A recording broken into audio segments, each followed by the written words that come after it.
YouTube చేసేవాళ్ళు ఇలాంటి problems చాలానే ఎదుర్కొని ఉంటారు కదా. ఎప్పుడో ఒకసారి వీడియో అప్లోడ్ చేస్తున్న దానికే ఇదంతా మనకు అవసరమా, ఎందుకు ఇదంతా మనకు అని చెప్తుంటారు ఇంట్లో.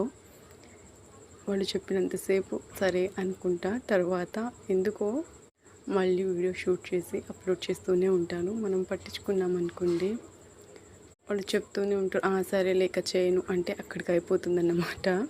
ఇలాంటి ప్రాబ్లమ్స్ చాలామంది ఫేస్ చేస్తూనే ఉంటారు కదా. నాకైతే చెప్తూ ఉంటారు అప్పుడప్పుడు, నేనేం పట్టించుకోను అని వదిలేస్తాను అంతే. ఇప్పుడిప్పుడే కదా కొంచెం కొంచెం బాగా మాట్లాడుతున్నాను అనిపిస్తుంది నాకైతే. స్టార్టింగ్లో నాకు అది సరిగ్గా మాట్లాడడమే వచ్చేది కాదు.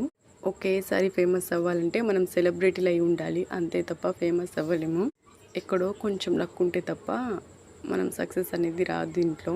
అలా మనకు ఉందో లేదో తెలియదు, కానీ నేనైతే నాకు అంటే పిల్లలతో వీలు ఉండదు కదా, నాకు వీలు ఉన్నప్పుడైతే పెడుతూ ఉంటాను. నచ్చిన వాళ్ళు చూస్తారు, నచ్చిన వాళ్ళు వదిలేస్తారు అంతే. దాంట్లో పెద్దగా ఫోర్స్ చేసే ప్రాబ్లం ఏమి ఉండదు కదా.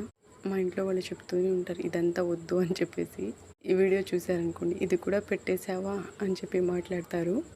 ఈరోజు మా ఇంట్లో సండే స్పెషల్ వచ్చేసి చికెన్ కర్రీ చేశాను. మీకు ఎలా అనిపించాయి నా మాటలు? నచ్చితే లైక్ చేయండి.